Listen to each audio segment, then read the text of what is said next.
I was sound asleep when suddenly I woke up to a strange, sharp, hissing sound, like some kind of animal or snake had gotten into my room. I'm Tom Stewart, and this is my paranormal story.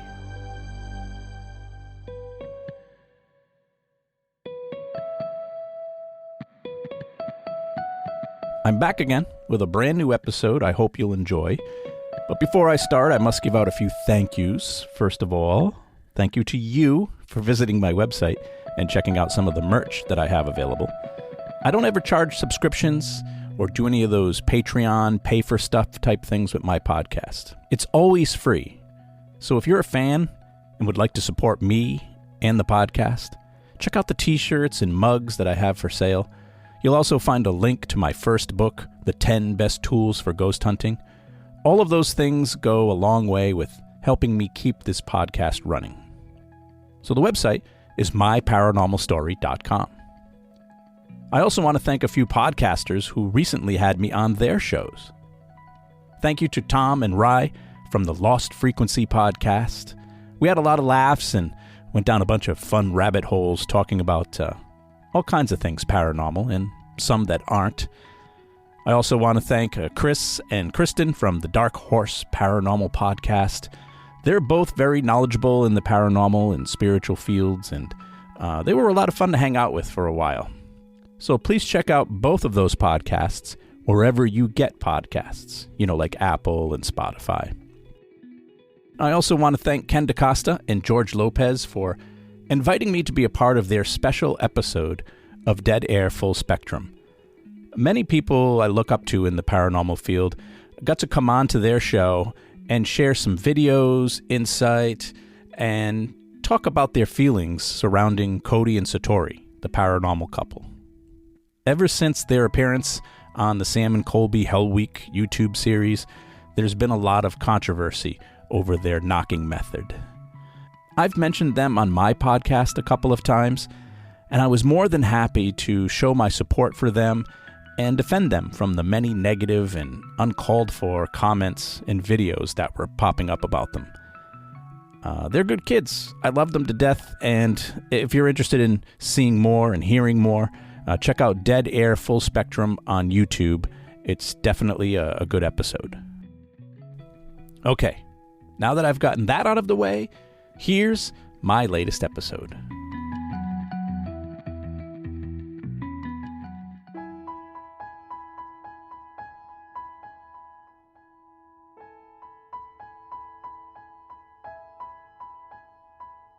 I had only just graduated from high school 4 weeks ago, and I was already heading to college. I was barely 18 and leaving home for the first time, albeit not very far. I was anxious to go to college, and a little bit scared. Most of my friends, those who were planning to go to college, were taking the summer off. But not me. I couldn't wait. I knew exactly what I wanted to do with my life. I'd known since I was a little kid. I wanted to work in TV and radio, and I was anxious to get started on my mass communications degree. My family didn't have a lot of money, though, so there was no way I could attend some big fancy school far away. So I applied to schools locally. One less than an hour from my house, called RIC, which is short for Rhode Island College. But I didn't just choose it because it was affordable. I had also heard from friends that it had a decent radio and television program there. Plus, it had a small on-campus radio station that I was hoping I'd be able to work at. The college was offering a couple of summer courses for newly enrolled students who wanted to get a head start on their credits, and I was raring to go. I signed up for 3 classes and was ready to take the next step towards a broadcasting career. Another option, along with the summer classes, was an opportunity to live on campus in the dorm rooms for 2 weeks for a very discounted price, as sort of a trial period to try and convince us commuting students that living on campus is better. I knew there was no way my family would be able to afford the housing for full semesters, but I figured for these 2 weeks, it might be fun.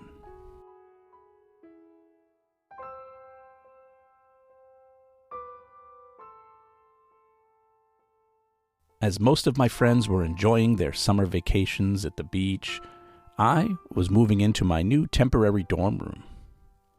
There turned out to be a bunch of us, 50 to be exact, moving in for 2 weeks. And it all started with a short seminar/welcoming party in the student cafeteria, where school officials explained to us how it would all work. They gave us a quick tour and some instructions, and then they assigned us to our rooms. We were all going to be staying in the newly built dorm building, which was much nicer than the older ones. Each of the 3 floors of this new building had 16 bedrooms, 8 on each side, with a common area filled with brand new couches and tables and chairs and even TVs. Plus huge community bathrooms and kitchens on each floor. It was all brand spanking new. We'd be the first ones to live in them. But there were only 48 rooms, so 2 of us were going to have to stay in one of the old dorm buildings next door. And naturally, I ended up being one of those 2. So instead of living on a floor with 15 roommates in a building, I ended up with 1 roommate in a practically empty building. Just me and 1 other guy on the 3rd floor in Suite F. I mean, we still had everything we needed. A bathroom, a kitchen, we each had our own bedroom. We actually had our pick of the bedrooms. But they were all basically the same. Small concrete cells. Basically 1 step up from a prison, I imagined. Everything worked. It was just older. The sinks and showers were old. The walls and ceilings were drab. The lighting was dim. The furniture was worn out. Even the wall over my bed had a huge crack in it, like the building had survived an earthquake. Everything in our suite looked and felt lived in. But I was prepared to make the best of it. It was only going to be for 2 weeks. I didn't bother bringing any decorations for my short stay, just the necessities. Clothes, linens, towels, and a small combo TV with a VCR built in for my room. And I also had a small stash of snacks and soda. My roommate Paul, he chose the bedroom across from mine. Something about liking the view. We chatted a little bit, but we were both mostly focused on unpacking and getting comfortable. It was Saturday. Classes wouldn't be starting until Monday. So I spent those couple of days figuring out what it is college kids do on the weekends. They had a little mixer that night in the student union with a DJ, snacks, and lots of stuff for the newbies. I hung out for a while, met some people, even recognized a few. Friends of friends, basically. But after that, I headed back to my dorm and watched TV in my room until I fell asleep. By Sunday, I was already kind of feeling homesick. I walked around the campus a little. I discovered the coffee bar and the video arcade. Killed a lot of time in there. And then on Monday, I heard Paul moving his stuff out of his room. Apparently, one of the students in the nice dorm building never showed up. He wouldn't be coming. And that room was now available. Paul got wind of this and immediately made arrangements with the school to make the switch. So now I really was the outcast, the only one living alone in Suite F.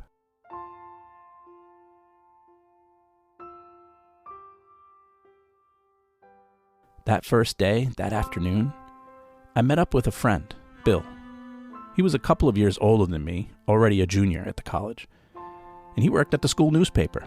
And he was on campus a few times a week, even during the summer, working on things and getting stuff done ready for the next semester. When I told him I hadn't gotten around to visiting the campus radio station yet, he knew it was because I was being shy, the introvert that I am. So he practically dragged me down the hall to the radio station offices, and he introduced me to everyone. He knew it was what I was there to do, and I'm so glad he did it. I probably would have procrastinated for weeks. But they welcomed me with open arms, and before I knew it, in between classes, I was learning how to work the studio, run the board, and they even let me DJ a few shifts later that week. I mean, I was terrible, but it was my first time ever being on the radio. It was a real big deal for me, despite it only being an on-campus radio station and hardly anyone listening.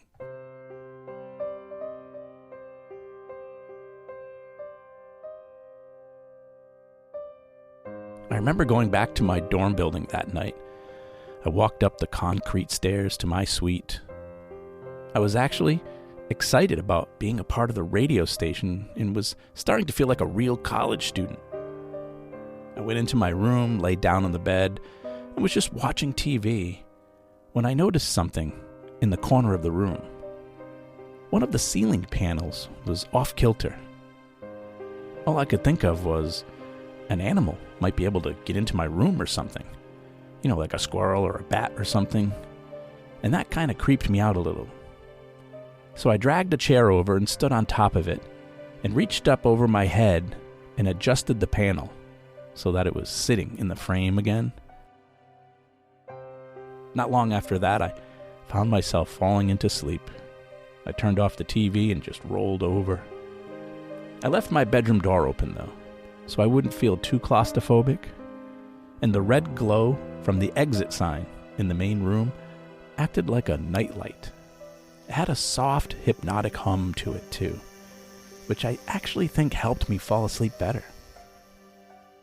I was sleeping soundly for a few hours when suddenly I was woken up by a strange sound.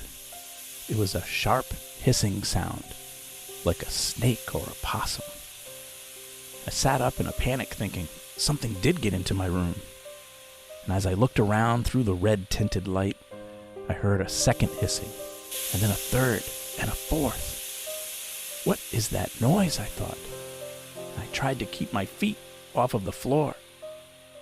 Then finally, as I got my wits about me, I realized the hissing was coming from the 6-pack of soda I put on my desk.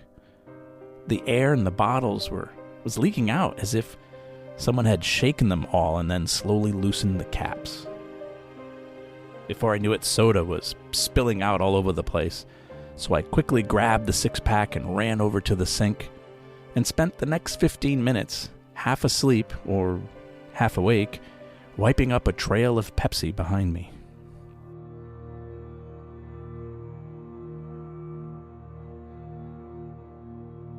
Up at the radio station, I met another DJ named Steven. He was the music director at the time. He'd been at the school for like 5 or 6 years now. I'm not sure why.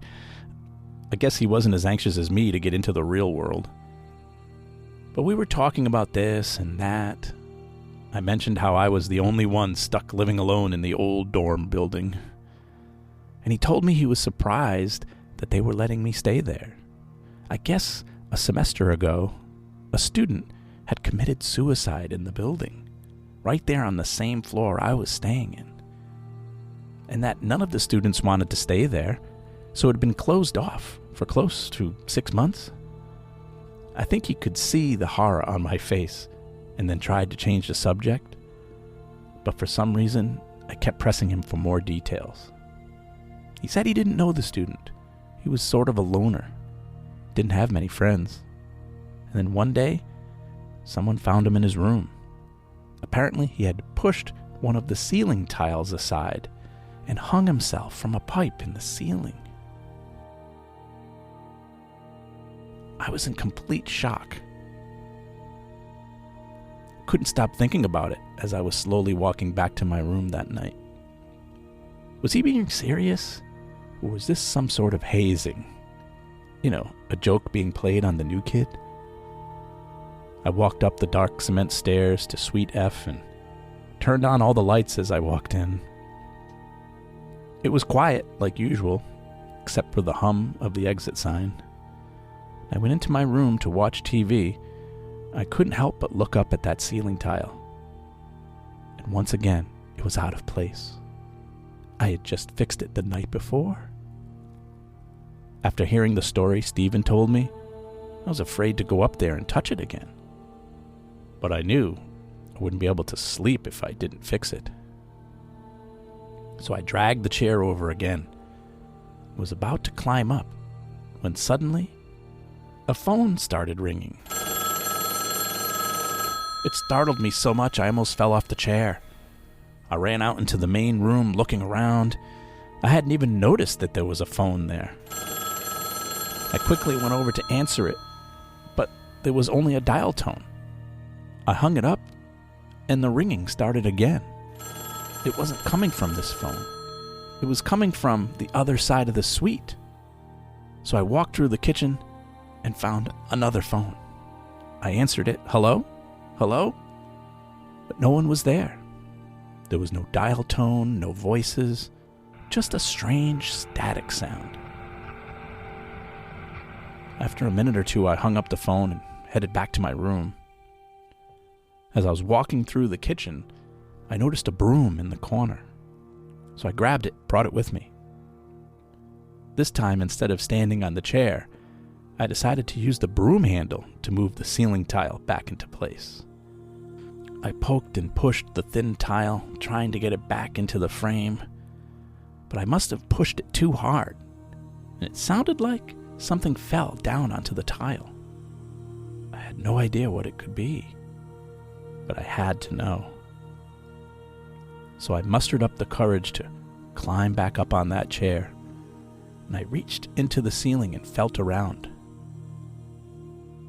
Suddenly my hand felt something square and plastic. I pulled it down and saw that it was a VCR tape. There were no titles or stickers on it. It was just a blank tape that you would record something on at home. What would a videotape be doing in the ceiling? I put it down on the desk and sat on my bed, debating whether I should watch it or not. I mean, it was probably just some porn movie or something, right? Some past student's secret stash that got left behind. But what if it wasn't? What if it was something else?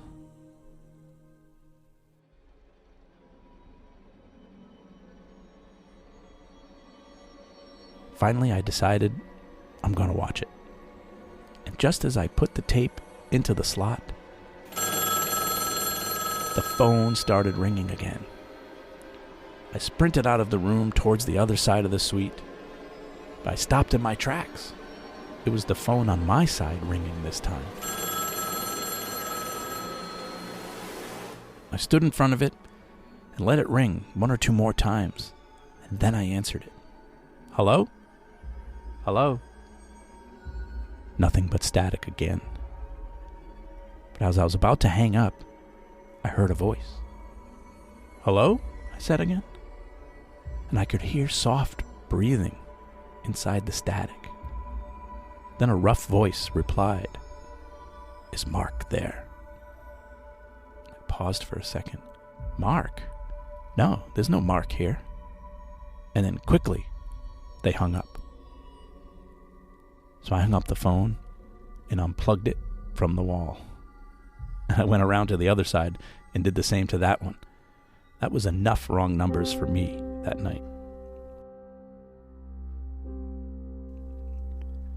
I headed back to my room and pressed play on the VCR. I could hear the mechanical wheels start turning as the tape began to play. It was all fuzzy at first, as if someone had taped over something else. Then suddenly the recording came into focus. It looked like a couple of kids making a snowman in the winter. Some sort of home movie. There was no sound, and the camera was shaky. The kids were in their snowsuits with hats and mittens, and looked like one was a little older than the other. And then the mom came out in her housecoat, and one of the kids threw a snowball at her, and they were all laughing and goofing around.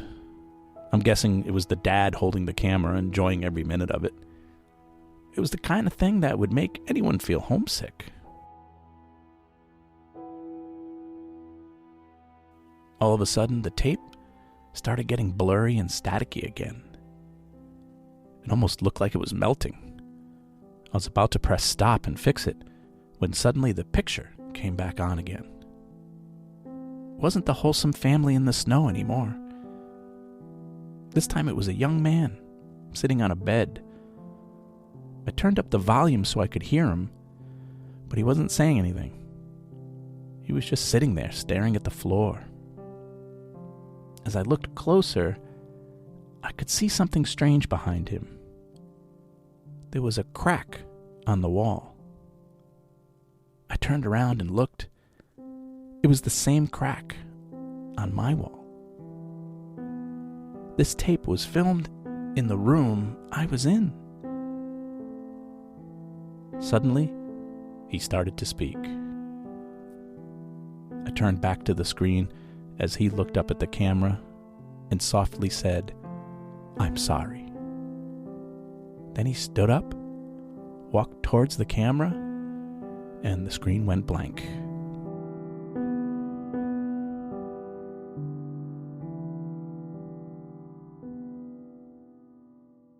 My Paranormal Story is written, produced, and narrated by me, Tom Stewart. Music from this episode courtesy of Kevin MacLeod at Incomptech.com. If you enjoy my stories and would like to support the podcast, visit my website at myparanormalstory.com. I have t-shirts and coffee mugs for sale, and I even wrote a book. Unfortunately, podcasts cost money, and your support helps me keep the podcast running. You can also find my book, The 10 Best Tools for Ghost Hunting, on Audible, Kindle, or Amazon.com. If you've ever wanted to learn more about the gadgets used in paranormal investigation, this is the book for you. Please help my podcast grow by sharing your favorite episodes with your friends on social media. And give me a positive rating wherever it is you listen. Feel free to follow me on Facebook and Instagram. Just search for My Paranormal Story. And if you have a podcast and would like to have me as a guest, or if you'd like to ask me a question or tell me your paranormal story, you can email me at myparanormalstorypodcast@gmail.com. Thanks for listening. I'm Tom Stewart, and this is My Paranormal Story.